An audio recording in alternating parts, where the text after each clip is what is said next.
Bismillahirrahmanirrahim. Assalamualaikum warahmatullahi wabarakatuh. Sebelumnya perkenalkan, nama saya Rian Supriyanto. Saya dari kelas PAI 6A. Di sini saya akan membahas materi mengenai hadis arba'in, hadis nomor 21 dan hadis nomor 22. Langsung saja. Pada hadis nomor 21 ini temanya yaitu beriman kepada Allah. Kemudian hadis nomor 22 adalah amalan yang memasukkan ke surga. Baik, langsung saja pada pembahasan pertama yaitu mengenai hadis nomor 21 yang beriman kepada Allah. Baik, hadis arba'in nomor 21. An'am wakila Abi Amrata Sufyan bin Abdillah At-Taqafi radhiyallahu an qala qultu ya Rasulullah kulli fil Islam la as'alu anhu ahada ghairak qala qul amantu billah tsumma istaqim. Hadis riwayat Muslim, yang artinya dari Abu Amr, dan juga yang mengatakan Abu Amrah Sufyan bin Abdillah As-Saqafi radhiyallahu anhu.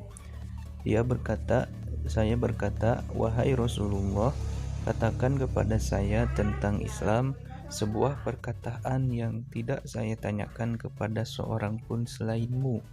Beliau bersabda, katakanlah saya beriman kepada Allah, kemudian berpegang teguhlah.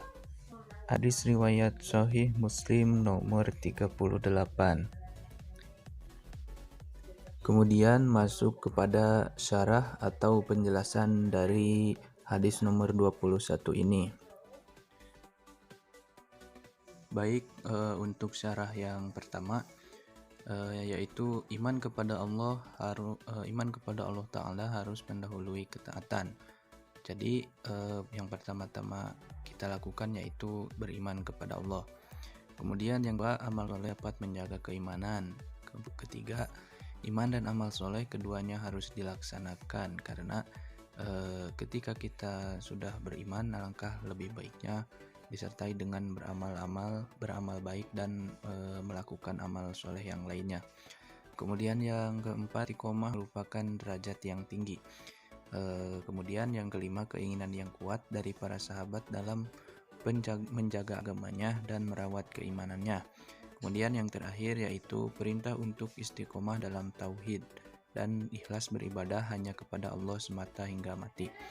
Dalam artian ini kita harus bisa beristiqomah di jalan yang baik dan melaksanakan amal soleh yang bisa memberi kita pahala, begitu. Harus beristiqomah hingga maut. Kemudian dalil Al-Quran yang sesuai dengan hadis yang tadi saya sebutkan yaitu ada pada Quran surat An-Nisa ayat 36 yang berbunyi, ya ayyuhalladzina amanu aminu billahi wa rasulih wal kitabil ladzi nazzala ala rasulihi wal kitabil ladzi anzala min qabl wa may yakfur billahi wa malaikatihi wa kutubihi wa rusulihi wal yaumil akhir faqad dhalla dhalalan ba'ida. Yang artinya, wahai orang-orang yang beriman, tetaplah beriman kepada Allah dan Rasulnya Muhammad dan kepada kitab Al-Quran yang diturunkan kepada Rasulnya serta kitab yang diturunkan sebelumnya. Barang siapa ingkar kepada Allah, malaikat-malaikatnya, kitab-kitabnya, rasul-rasulnya, dan hari kemudian, maka sungguh orang itu telah tersesat sangat jauh. Hal ini sesuai dengan hadis yang tadi telah dibacakan, bahwasanya dalam ayat ini pun diceritakan bahwa kita harus beriman kepada Allah, kepada kitab-kitabnya Allah, kepada malaikat Allah dan yang lainnya, dan kita juga harus beristiqomah dalam keimanan tersebut, beristiqomah di awal akhir. Baik, kita lanjutkan pada hadis nomor 22 mengenai amalan yang memasukkan ke surga. Dari Abu Abdullah Al-Ansari radhiyallahu anhuma, seseorang bertanya kepada Rasulullah Shallallahu alaihi wasallam seraya berkata, "Bagaimana pendapatmu jika saya melaksanakan sholat yang wajib, Ramadan, menghalalkan yang halal dan mengharamkan yang haram, dan saya tidak tambah sedikit pun, apakah saya akan masuk surga?" Beliau bersabda, "Ya." Sahih riwayat Muslim nomor 15. Baik, kita masuk pada syarahnya atau penjelasannya.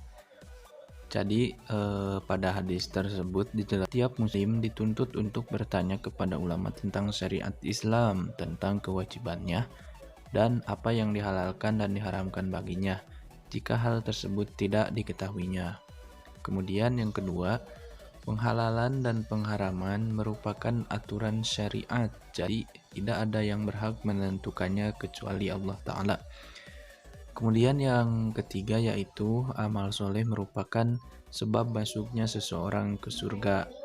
Kemudian nomor 4, yang keempat, keinginan dan perhatian yang besar daripada sahabat serta kerinduan mereka terhadap surga serta yang mereka dalam mencari jalan untuk sampai ke sana.